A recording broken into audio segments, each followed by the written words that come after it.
La colline du Mormant s'est formée en même temps que la chaîne du Jura, il y a environ 6 millions d'années, dont il constitue en quelque sorte une excroissance sur le plateau suisse. Il a émergé en fait du plateau suisse à travers la Molasse.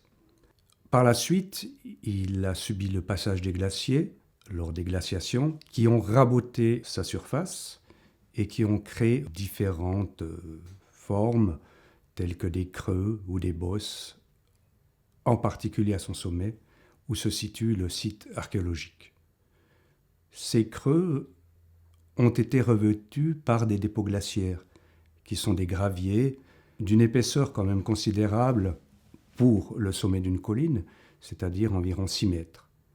Les occupants du site celtique avaient probablement une connaissance empirique du sous-sol, puisqu'ils ont su exploiter en fait le terrain naturel tel qu'il s'offrait à leurs yeux.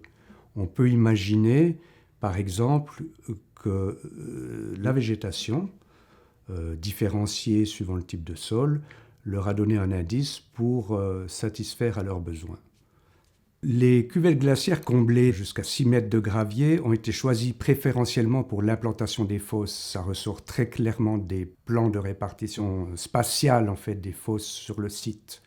Non seulement les populations, les occupants du site, avaient une connaissance empirique du sous-sol, mais il y avait aussi une volonté de combler les fosses jusqu'au niveau du sol tel qu'il était avant l'ouverture de ces fosses.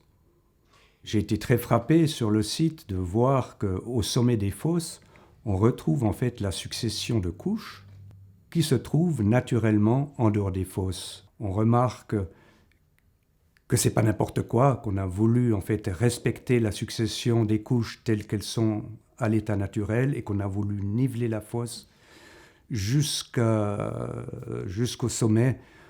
On peut imaginer effectivement qu'il y ait une volonté non seulement de respect, mais également de dissimulation, peut-être de camouflage des différentes structures, des différentes fosses, pour quelqu'un qui est étranger au site, qui ne connaît pas en fait les lieux.